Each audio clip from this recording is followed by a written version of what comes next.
very good morning to you, Grenada, and the rest of the world. And man, oh man, oh man.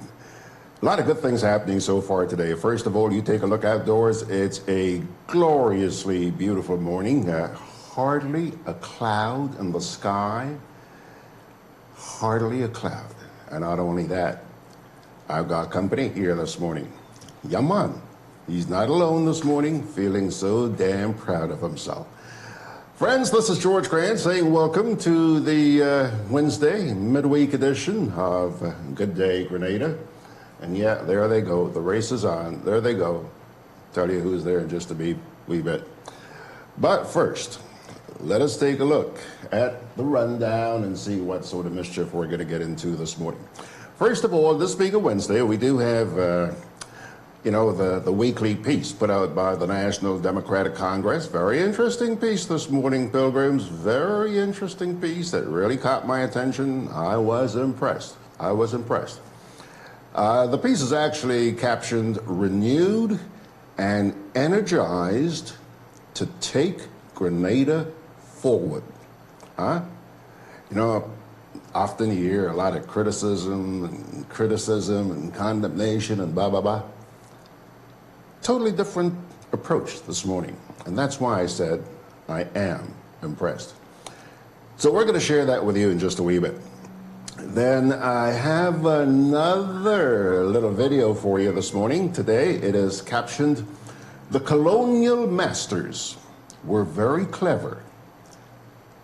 I'm going to leave you for a minute to scratch your head and wonder what that's all about. Then we have the national report, and then. Now, take a first little glimpse here. Take a first little glimpse. There she is. I see that smile, man. Sherron is all saddled up this morning.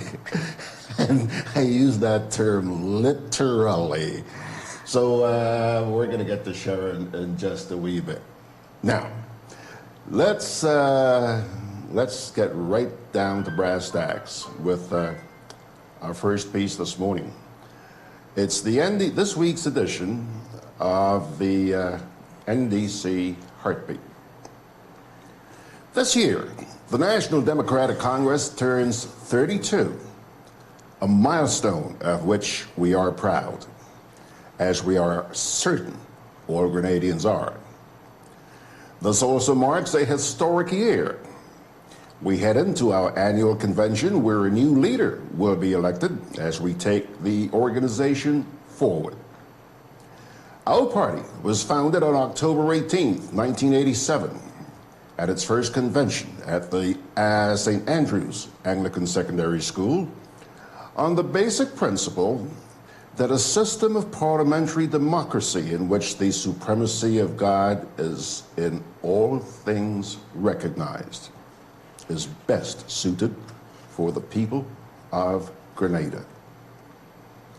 Since its founding, the party has formed the government on two occasions, 1990 to 1995 and 2008 to 2013.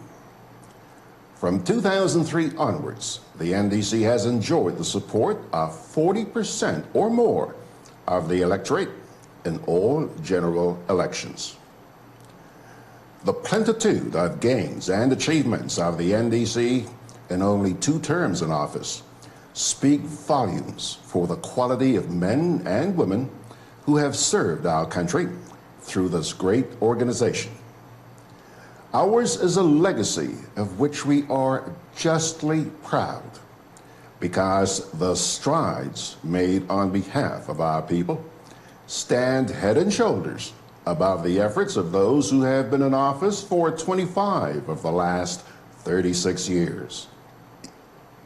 In government, the NDC has by far promoted and pursued the best social, economic, educational, and cultural programs, which reflect our core principles of belief in the supremacy of God, patriotism, integrity, self-reliance, economic security, education, putting people first, youth empowerment, protecting the vulnerable, anti-domestic and other violence, valuing the diaspora, and creating social partnerships. The NDC has proved to be a more fiscally responsible party in office than others. Grenadians are well familiar with the true and only homegrown structural adjustment program of 1990 to 1994, which moved Grenada from being blacklisted under the previous administration to exceptional creditworthiness and a low national debt by 1995.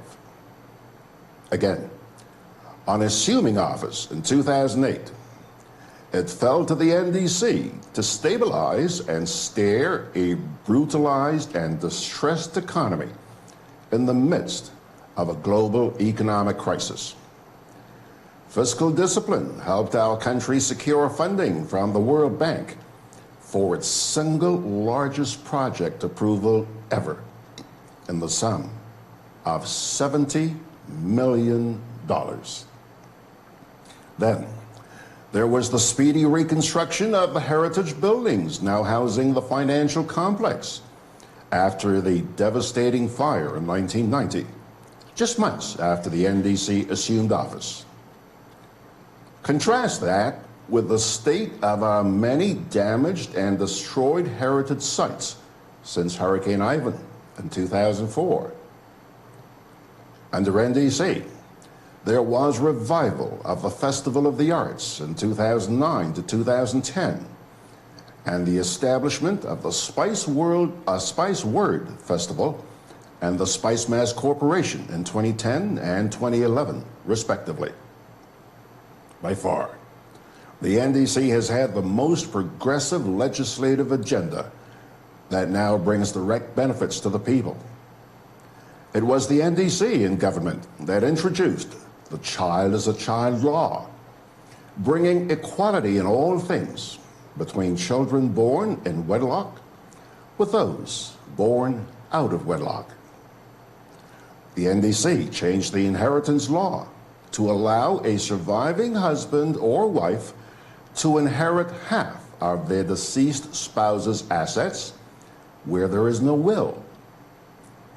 The NDC passed the New Companies Law in 1994 and in 2001 passed a law which reduced the age of majority, opening the path for our youths to enter into legal agreements to become independent entrepreneurs as young as 18 years of age. The NDC changed the criminal code to make incest a crime and increased the penalties for sexual offenses, including rape. The NDC substantially revamped and improved on the domestic violence law, giving much needed protection to the weak and vulnerable. The NDC modernized the adoption law, affording greater protection for our children, and revamped and improved the Child Protection Agency. The NDC passed a law to establish a family court in 1994, but immediately on assuming office in 1995, the new administration repealed that law. This is not an entire list of progressive laws passed by the NDC, but a snapshot that demonstrate how the NDC agenda is focused on meaningfully and permanently improving the lives of our people, rather than on empty stunts to secure cheap political points. The NDC's agenda is always focused on lifting our people up because we believe there is room at the top for everyone. We know, too, that education is one sure way to lift people up. Yes. Okay. Yes. We're going to have to wait. That phone call, you're going to have to wait for just a minute. I'll be very happy to get back to you in just a wee minute. So please bear with us. Okay? Yeah. Okay, that person is very anxious, so they're going to keep on ringy-dinging, and they can continue ringy-dinging for just a wee bit. But let them ringy-dingy. I'm terribly sorry about that, my dear friends, but we're going to make up for it. Yes. Let me start that last paragraph again. The NDC agenda is always focused on lifting our people up because we believe there is room at the top for everyone. We know, too, that education is one sure way to lift people up. Hence, in less than 3 months after assuming office in 2008, the NDC rolled out the new free school books program, ensuring that every single Grenadian child had the best chance at educational excellence, no matter their socioeconomic standing. It was the NDC who established the scholarship desk and expanded scholarship opportunities. The NDC also gave a full refund. Yes, sirree. A full refund. Yes. A full refund of exam fees to every Grenadian child who obtained 8 or more CXC passes. This relief was intended to help parents defray costs of their children commencing tertiary education. At the same time, they embarked on a program to ensure that all secondary school teachers obtained a degree. The Free Barrels Program, the Energy for the Poor, the Youth Empowerment Program, the Tax Amnesty, manufacturer's rebate and discount on excise duties between 2008 and 2012, and very many more were all initiatives that brought tangible benefits to ordinary Grenadians. Now, the NDC moves forward at its convention this weekend, renewed, energized, and ready to lead our country out of the current state of hopelessness and apathy. Our vision is for a new Grenada filled with hope and optimism, where equal opportunities exist for all. We invite the people of Grenada to join us on this journey as we walk and work together to save our democracy, our democratic institutions, and our livelihoods. That, pilgrims, is the text of this week's NDC Heartbeat. It's up there on the GrenadaBroadcast.com website. You may go take a look at that. Okay. You guys don't get mad at me for ignoring you this. I haven't ignored you. It's just that we got so much going on here. I wanted to. Now, Hazel is first. Rachel John's next. Kipling is sending blessings. Peter Bishop's there as well. Benedict Cador, Sawandi Sabio Sam. Anthirello, Aline Buddy Hosford saying good morning. Fitzroy Adams, Arthur Langine, Sherry Wilson, Bernard Cord, excuse me. Oh, Bernard Gilbert, Hostin J. Don't remember seeing Hostin before, but anyhow, welcome Hostin. John is on the sister line. Clint Williams saying good morning. Arthur Langine is saying the NDC is the better party for Grenada. I do hope the people would wake up from their sleep. Lydia James is saying good morning. Ernesto Jose, Michelle Forsyth. Margaret Francis says, how do you determine that? And responding here to Arthur.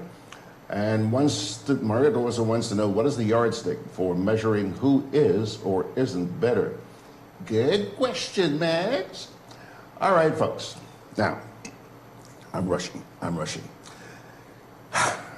It certainly looks like we're on a sort of inspirational roll this week. Yesterday, you heard from Martin Luther King. This morning, we hear from an African leader, and this is a piece which is making the rounds on social media. from the series, the African Leadership Series. The program is titled Made in Africa. Check this out. The colonial master was very clever in a devilish way. They gave the Africans the crown but remained with the jewels of the crown. So that in many ways you have African governments where you have black faces as heads of state. But the industries are still controlled from elsewhere.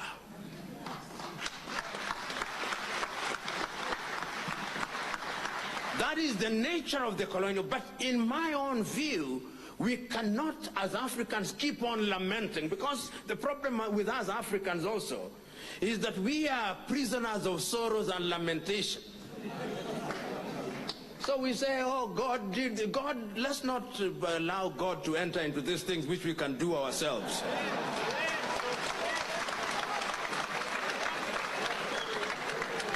God is very busy with very serious issues upstairs. He has given us minds and hearts, and we had better use them, because the divine instruction is to go and subdue the world. On our part, we have allowed the world to subdue us. Then we are complaining, God, you know, and Pastor, you are here. There are certain things that can only be solved by hard work and logic, and yet we think they can be solved by prayer and fasting. That will not happen. So my own view is we must begin to do things for ourselves. If the land needs to be worked, we must work the land. And we cannot continue to work the land the way Abraham used to work the land with the plows. We've got to mechanize. If, as people say, if Africa did not benefit from the first industrial revolution, we must benefit from the first industrial revolution. And you know, in these matters, these very serious matters, nobody invites you. You invite yourself to the dinner table. And you get crushed the dinner table. So that you are noticed. You know, right now, many Africans, and I say this because Africans, people are on top of the dinner table eating Ceylon steak and caviar. And we are under the table fighting over crumbs. This is what is happening. When you see black on black violence, it is essentially, what are we fighting for? Crumbs. Crumbs. The real meal is on the table. That is where we should be. That is where the good. But you see the problem, when you are under the table, you cannot see what is on the table. You only see the bottom of the table. And therefore, the only thing you can see are the crumbs that have dropped.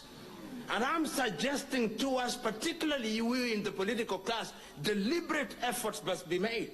I know that in many African countries, we suffered from certain historical advantages by dint of skewed systems of governance, particularly in the economic arena. Here in South Africa, you know that, and even the white people know and appreciate that going forward, it is completely untenable that a small population should have the majority of the land. They know. How then do you do it? Is it for a foreigner to come here and prescribe the solution? No, that would be arrogance. But it's for a foreigner to begin to persuade those who are in the eye of the storm that the sooner you are able to relinquish some of this land in an orderly and in a programmatic manner so that you do not disrupt commerce, the safer you are. Because let me tell you, a hungry and a poor man has no morals to tie him down. He cannot be asked to be orderly. Poverty makes him disorderly. Poverty makes him angry, and anger has no logic. Anger doesn't know what is on its path. If I've not eaten for 10 days and I see you holding cake and ale on 2 hands, oh, I will take them. I will take them even if it includes cutting your hand. I will take them. So in order to ensure that your hands are safe, you must invite me and say, there is cake here. Let us begin to share. But when one is hungry for a long time, you also don't give him a very large dose of food very quickly. You begin slowly, and you educate him. And I believe that that is what we must do in order to solve our problems. We were told by Ray Piri, look, listen, and desire. Let us look, let us listen, and desire to do the right thing for the general good.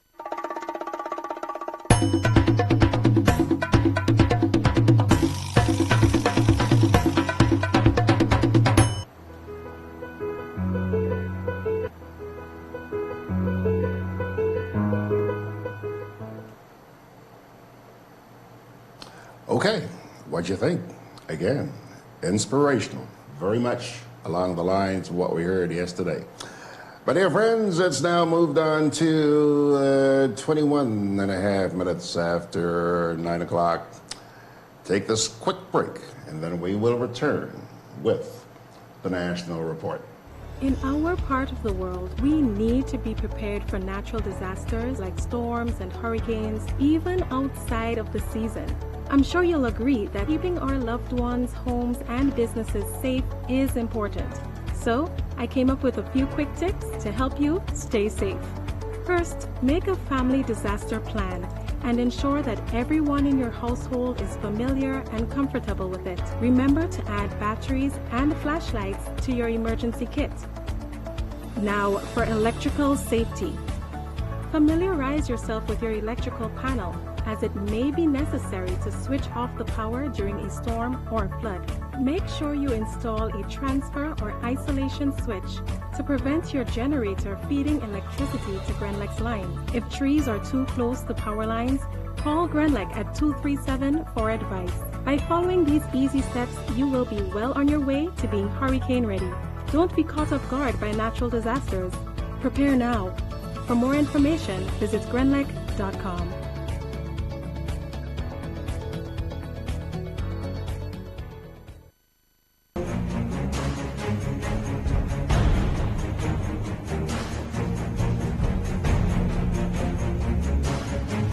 You don't know how many hurricanes will be coming this season, so you need to be prepared.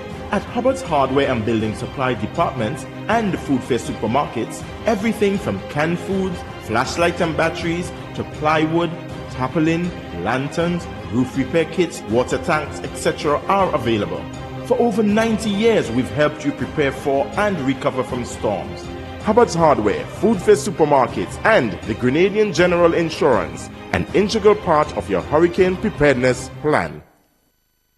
Because your vehicle is a necessity, being roadworthy is critical. Hubbard's Motor Department introduces its new tire and battery sales and service outlet located at Building Supplies Compound in Grand Dams, close to the Sugar Mill Roundabout. Available are a wide range of competitively priced tires, maintenance-free batteries, oils and lubricants. Keeping in mind your busy schedule, this outlet is equipped to provide you with fast and reliable service. Simply drive in and you'll be delighted with your service experience. For more information, contact 440-2087. Hubbard's. Quality service. Affordable prices.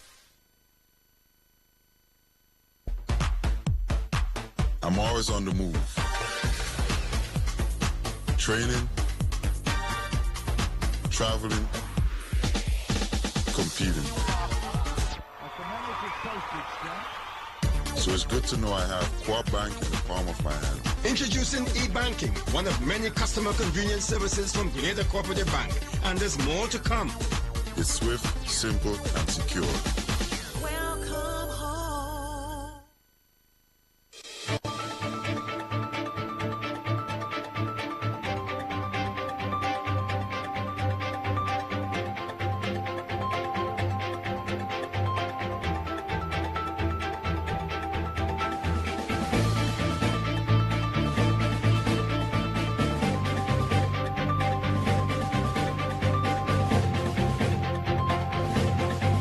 Grenada will soon have a new Minister for Information. Details to this story and more in the National Report.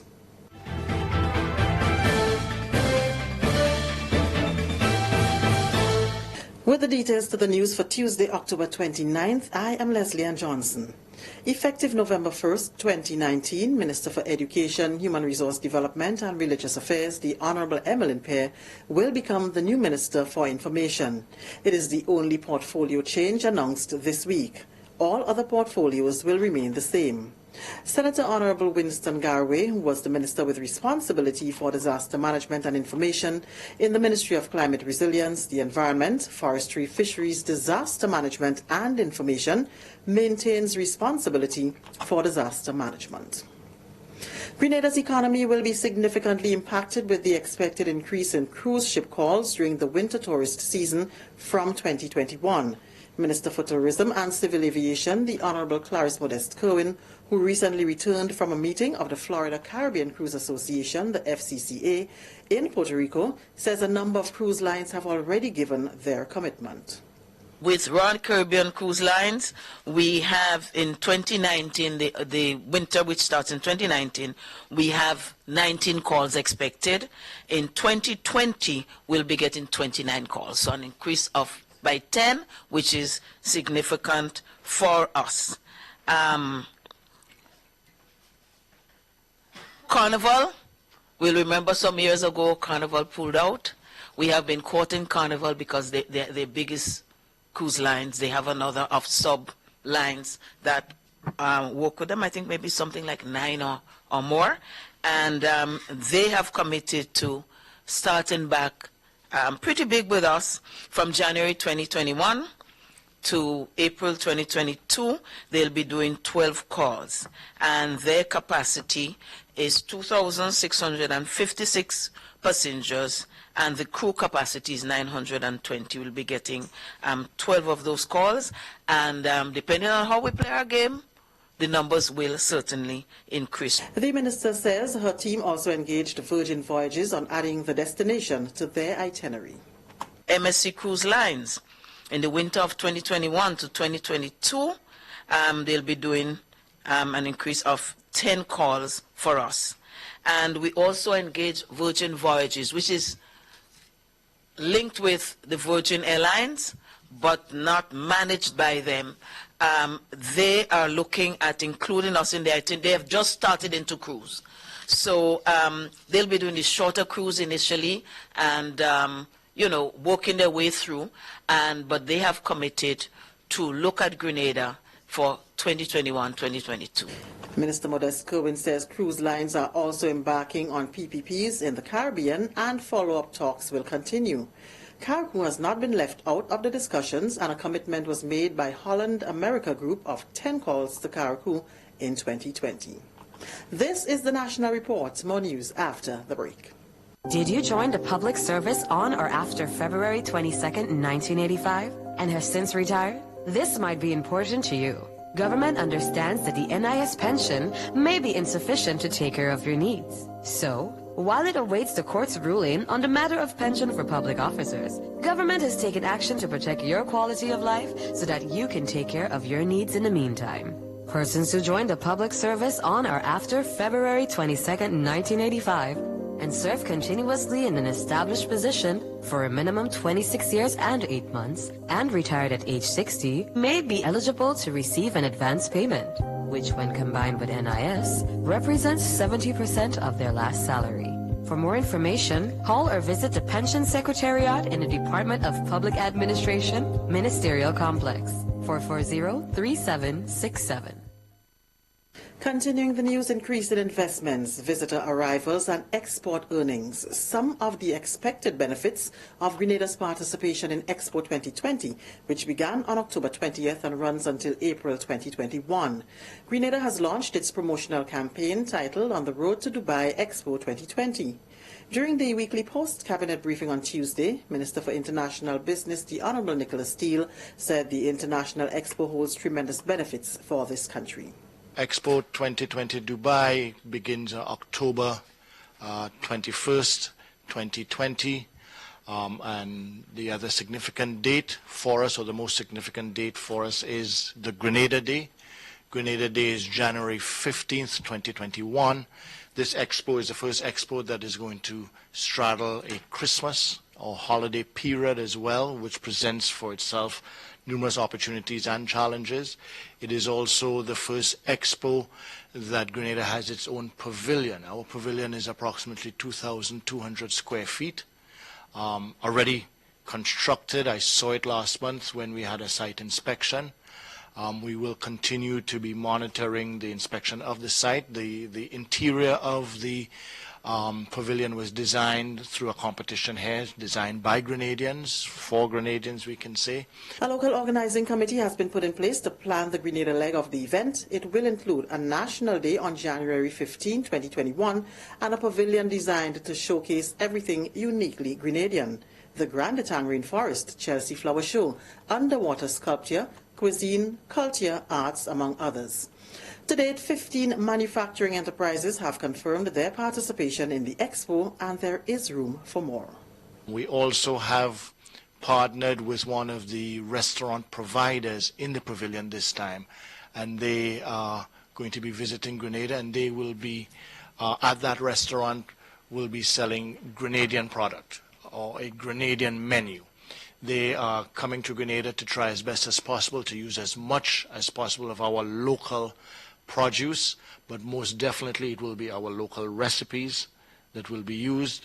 We also engage members of the Hotel Association, Restaurant and Hotel Association, restaurateurs, through the Hotel Association, for them to volunteer to participate. So there's also an opportunity for a chef to travel to Dubai on Grenada Day to present, as well as an artist. Minister Steele highlighted, however, some of the challenges that the organizing committee is being faced with regarding the display of Grenadian products at the expo. There are some logistical challenges because you have to remember Dubai is one, it's an Islamic country, and two, it is a desert environment in terms of very hot.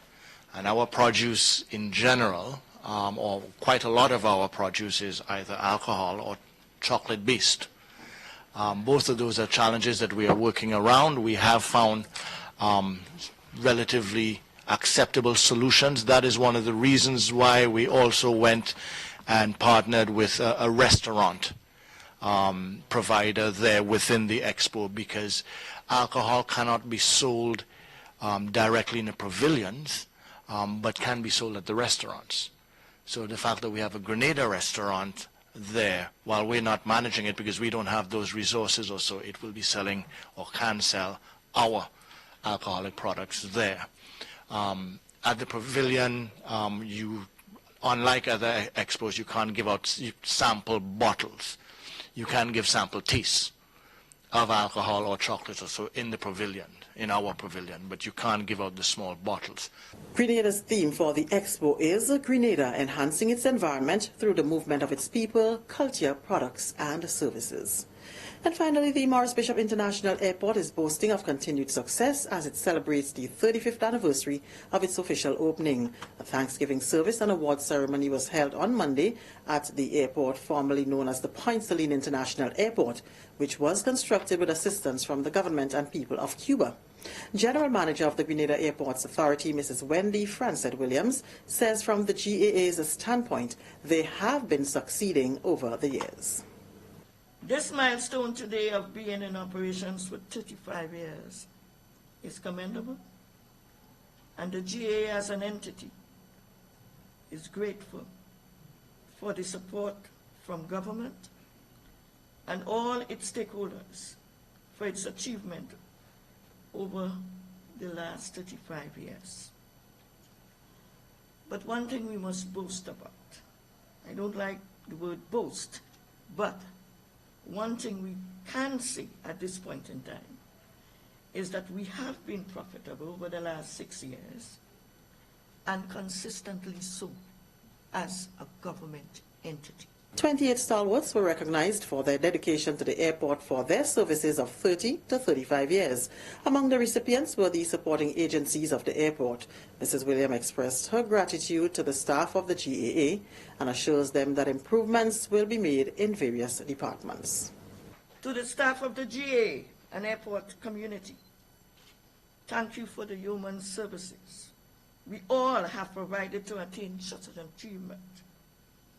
And as we move ahead, the airport will continue to press on with the development and enhancement of its runway system and supporting airfield infrastructure, improve traffic flow, terminal services and infrastructure, and boost customer service to all our stakeholders. And that's the National Report. I'm Leslie Ann Johnson.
Alrighty, folks, there you have it. That was last night's edition of the National Report. Now, if you find Georgie Porgy a little bit rushed this morning, it's because in about less than an hour from now, I'm going to be taking off from here and heading up to the north part of the island. Remember a few months ago, we did a little documentary on the environmental degradation which was taking place here because of the indiscriminate dumping of garbage and all that stuff, all the abandoned vehicles around the place. And Mandu Seals and his dear buddy Ian Blakey had promised me that we would do part 2. They're coming to get yours truly this morning at 10:30, so that's the reason why I'm rushing here this morning. Let me take a quick break and then get to my girlfriend here, Sherron Roberts. Hang it. Juve chocolates, cocoa nibs, and cocoa balls from Diamond Estate Grenada are now available at Amazon.com, Amazon.ca, Amazon.co.uk, and GrenadaMarket.com. Try the sensational touch of nutmeg and a touch of ginger chocolates, 75% dark and rich, 100% pure cocoa, and their 60% dark and sweet chocolate bars today. Amazon Prime members enjoy free shipping on these orders in the USA, Canada, and Europe. GrenadaMarket.com. When you can't come to the island, the products of the island will come to you.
Community Partnership Initiative, supporting health. To the individuals who will be using these vehicles to serve the people, please ensure while we are using these tools that we use these tools in a manner that we will all be proud of. To Grenelec, a long-standing partner with us, a true testament of what can happen when private and public sector work together for the benefit of the people.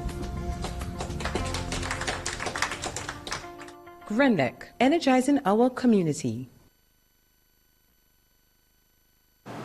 Alrighty, here we go. Pilgrims, 2019. Let's make it 19 and a half minutes before the hour. Take a look, take a look, take a look. There she is with a smile on her face. Sure. How are you, my friend? Doing good. Doing good. You know something? We're going to let you off this morning. We did promise our viewers the last time you were on that we were going to show them your brace. Well, in the interest of time, let's keep showing the brace. But yes, I did see the brace. She's still wearing her saddle. And that's exactly what it feels like. But you know, the good thing is, it has been a place where I'm not in so much pain. So that's good. So it's helped. But it helped. The moment I put it on, I felt such a relief. Really?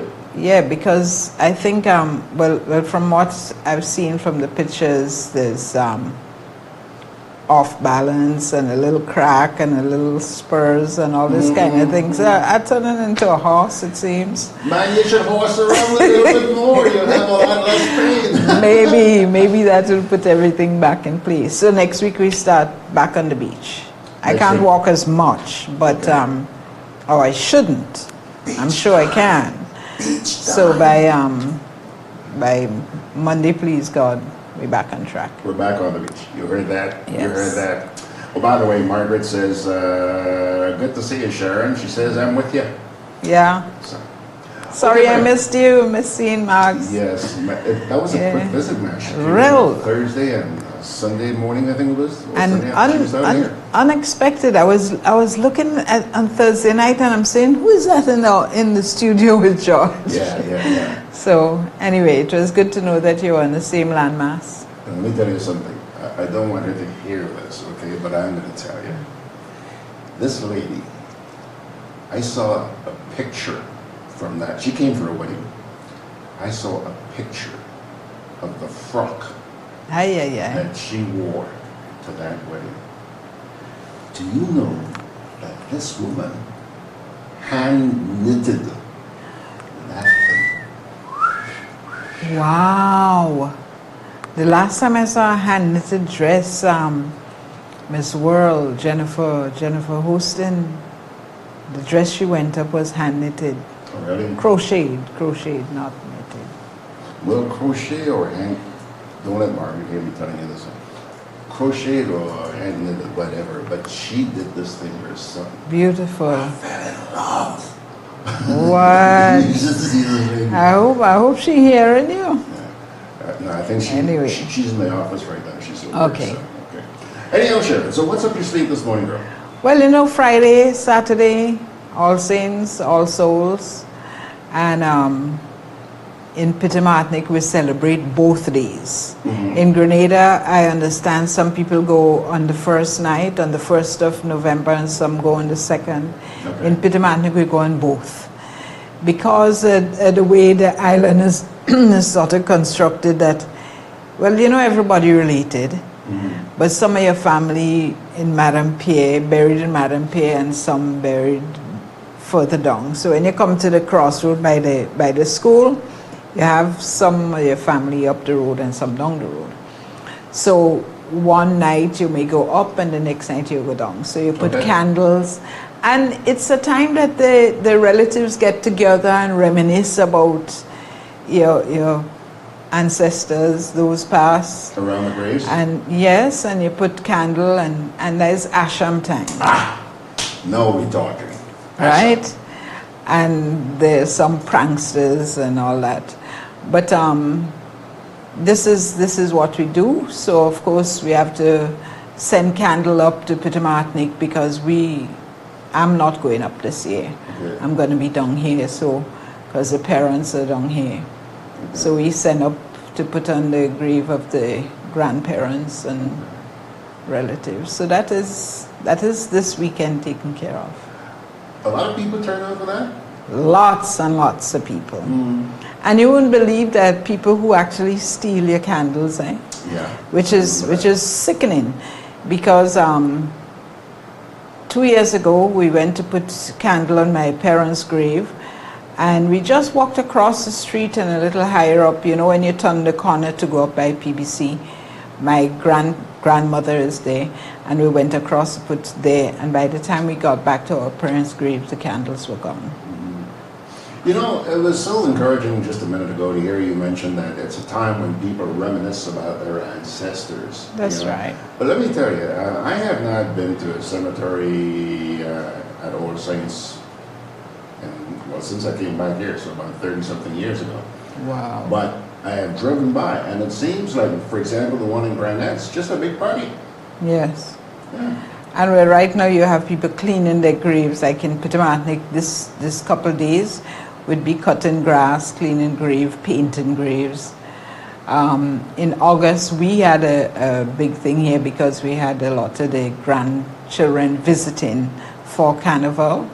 So I organized them the Saturday before Carnival, took all of them up to the cemetery and cleaned and painted their grandparents' grave, and you know, they had a drink on their head. Of course, with everything you do in PM, you have to start with libation. So you throw a little rum, little water, and you know, greet the spirits in the way that they are accustomed to. All right. So the tradition is still alive and well in Biddy Martinique. Oh yes, big time. All right. So now, as I mentioned, we got some time constraints this morning. We're in hot water. John put a note here. He says, Margaret, close your ears. He's talking about you. Uh-oh. Naughty John. Then he also says, Sherron, it's a very reverent time, but the trash left behind is not good. Exactly. So if people can walk with their garbage bags and pick up after themselves, and sometimes you have to pick up after other people too. But shame. Yeah. Shame. All right. So, Margaret, Sherron, I guess you heard that we have a new minister of information. All right. Or in some cases, misinformation. But so she is now misinformation. Miss. Or she marries, so it's Mrs. Information. Play on words. Play on Yeah. words. You surprised? I'm not really surprised. I'm curious to know why. I wish I was a fly on the wall to find out why. But let's give her a chance. Let's hope that because you know that lady is really a nice person. And I said the other day, I commented on one of your programs when you were talking about Grenada and the percentage of women in politics. These women really thought they were going to make a change, right? They thought they were going to be able to contribute and do something. So if you take them individually, the ones I know are really nice people, and I like them, but they're not allowed to do their stuff. And I think some of them, they're either scared and they can't be themselves, or I don't think they even know what's going on. Well, look, you know, that raises the whole issue of why be in politics. You join a political party because you believe you can make, I'm assuming, because you believe you can make a contribution. Of course. You get in there and everything turns au mass. You can't talk. And it seems like that's what's happening. These people just can't do the things that people have known them to be capable of handling. And I think some in some cases, you see Yolande Bain, I think she has a heart of gold and she seriously wants to help, but I get the impression sometimes that she's being muzzled and held back. Well, most of them. Some of them not saying anything at all, so you're not even sure if they're there. But I'm sorry for them. And I hope to God that Mrs. Pear gonna make a difference. Because, okay, so I'm glad that the former is no longer there. But I still maintain, come on, if you discover that you're going to be muzzled in a political party, which is its intent, I'm assuming, is to serve your constituents, you can't talk, get the hell out. So what do you think? She should let the constituency know that you put me there to represent you, but I can't say what I want to say. I can't do what I plan to do. And therefore, so humbly and politely bow out. Really? Go somewhere where you can make a contribution. Okay, so then they become the opposition, I would guess. That is what would happen. That's assuming that you insist that politics is the only way to serve. There are other ways of serving. I had a dream years ago that not 100% women political party, but a very high majority, like 80% women. And I always say, cockles crow, boys henders lay the eggs. And I think that if women get a chance to run this country, you'll be amazed. We're going to get to that in just a minute. Mark, hold on a second here. First of all, John says, exactly, Sherron, right on point about women in Parliament. He agrees with what you said about the women in Parliament. Margaret says, Sherron, if that is the case with these women in Parliament, then Crapo will really smoke Grenada pipe. Yeah, and that is the reality. Crapo smoke with pipe. That's where we're sitting right now. Yeah. And then she goes on to say, exactly, that is what they should do. Agree with Gigi. Get the hell out. Get out. Yeah, yeah. But you know, I don't think Grenada has the, I wouldn't say the will, maybe the cojones, or the fire in the belly to stand up and say enough is enough. Like they're blinded to what is happening. And sometimes I listen and I say, but where was this one when this is happening? How can you stand up? I still have to see Dr. Modeste Cohen and ask her, what were you thinking when Galway led you out of that room? And tell you can't And talk. he, as a junior minister, tell you can't talk.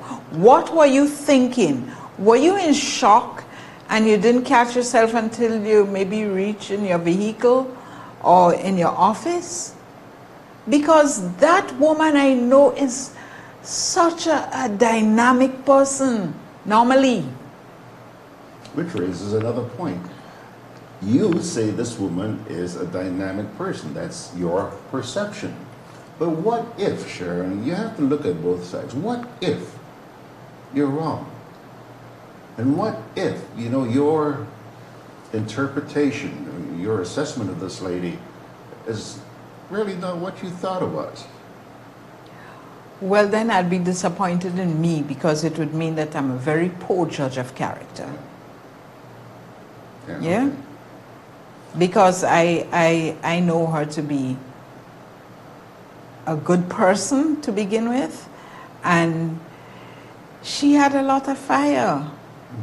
But I think they're frustrated, and I honestly think they don't know. Of course, they're scared. What less? John says, cross the floor and Mo will follow. That sounds good, in theory. Jean Pascal says, Sherron and George, you are so right. Women can make a difference if allowed to govern. Of course. Okay. Of course. Which brings me to our final point here this morning before we hightail it. Big convention. First of all, there was an NNB convention this weekend, which I found to be really low-key. I didn't even know until I heard something on your program yesterday. I didn't even know there was a convention. Well, let's see if this one this weekend is going to be any more up. Well, I know about this one. You know about this one? Yes, I heard about it. Been reading about it on the internet for the last couple weeks. Okay. Well, let me ask you this, Sherron. I mean, you know, I'm sure you've heard what I've been hearing on the street, that there's going to be a new political leader, and the person's name has been publicized. And that's going to take place, if it is going to take place, officially on the weekend, on Sunday. But last week, I think it was Margaret who raised the point that if it is being so widely publicized that this is going to be the new political leader, then isn't that an affront to the democratic process? Why not wait until the people vote, until, you know, the delegates vote? Well, first of all, if you've ever been to a political convention, they normally do a lot of groundwork first. And I know, for example, that one of the things that sparked the person they're talking about, new political leader, was her being on your program. Sparked a lot of people saying, hey, let's look at this person. You're talking about wanting change and you're wanting to go forward, and let's look at a woman leader. Let's look at this. And I know that there have been a lot of meetings on the ground, and the people coming forward and say who they would like to. And then this lady was approached and asked, and she said, well, only if the people really want me to. So it is not confirmed that this is what's going to happen, because I know there is somebody else who is challenging for the leadership. So there is going to be a challenge, as far as I hear. So there is going to be a vote. It is going to be a democratic process, and there's going to be nomination, and there's going to be a vote. If nobody else come forward, when after that person is nominated, if nobody else come forward, then it's going to carry. But once there is a challenge, then there is going to be a vote. So it will be a democratic. You hear me talking as if I'm going to be there. I am. Do you go to political conventions? I used to. And then when I started working with the U.S. Embassy, I had to be neutral. So if I go to one, I had to go to all. If I couldn't make one, then I go to none.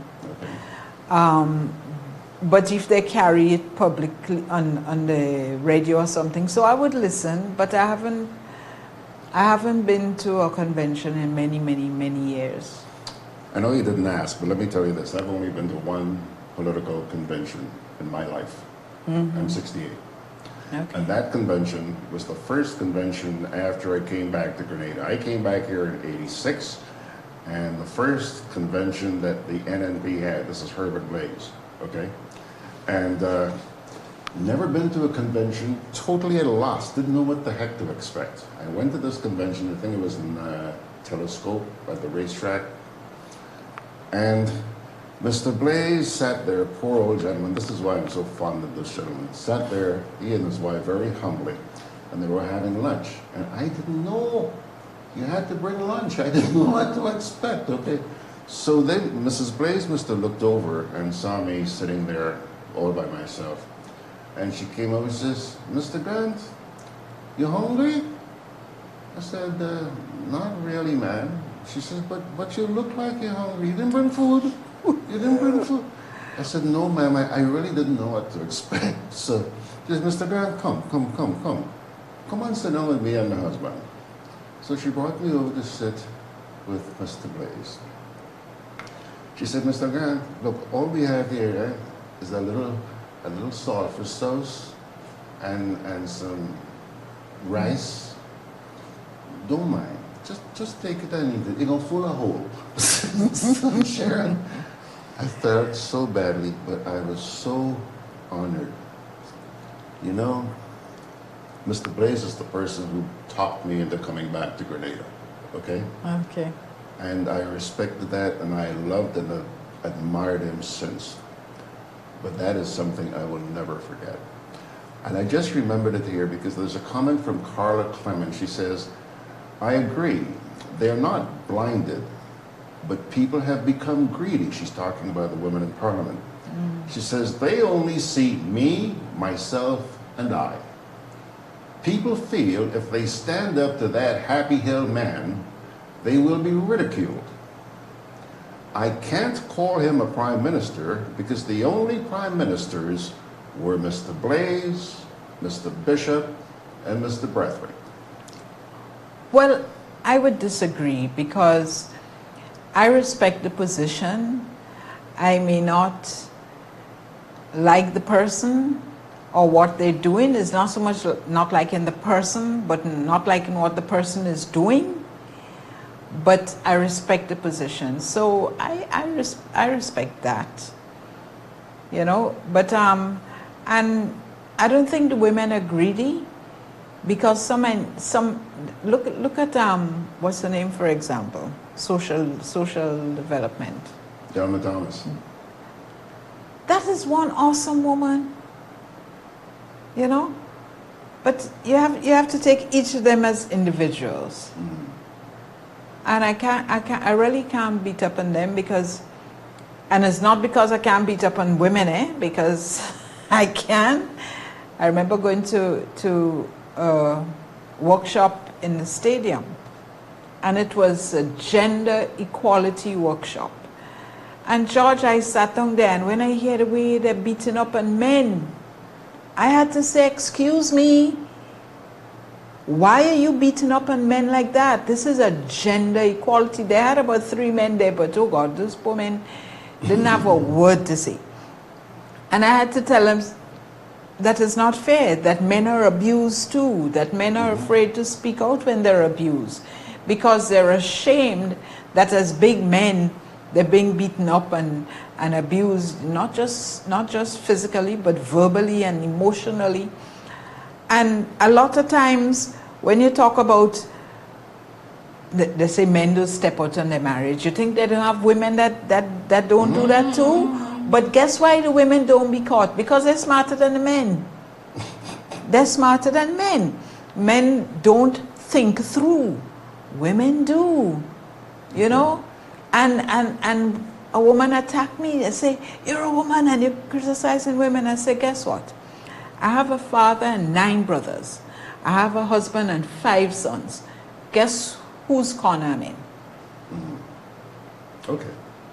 I'm a defender of men. By the way, Carla says thank you. She's thanking you for your comments. Sherron, listen, I really have to go and get this documentary done. Yes. Thanks a lot, sweetheart. Really, really good to see you. We're going to scoot, and with thanks, let me do so with a parting word from the Holy Scriptures, as we do every morning. And today's passage comes to you from the book of Mark. Mark chapter 11, verses 22 to 25. Have faith in God, Jesus answered. Truly I tell you, if anyone says to this mountain, go, throw yourself into the sea, and does not doubt in their heart, but believes that what they say will happen, it will be done for them. Therefore, I tell you, whatever you ask for in prayer, believe that you have received it, and it will be yours. And when you stand praying, if you hold anything against anyone, forgive them. Forgive them, so that your Father in heaven may forgive you your sins. Mark 11, 22 to 25. Okie dokie, yes sir. Time for Georgie Porgy to scoot. Boy, I can't wait to take this little trip around the island again today. John says, Monday on the beach, Gigi. Yeah, coming down to join us, John? Maybe we should come up and go to Paradise Beach. Is that the one you have? I love that little beach. Better yet, get a little boat. Let's go over to Sandy Island. Yes, pilgrims, Georgie Porgy's gone, sending God's blessings your way by his grace. Let's do it again tomorrow morning at 9. Bonsoir.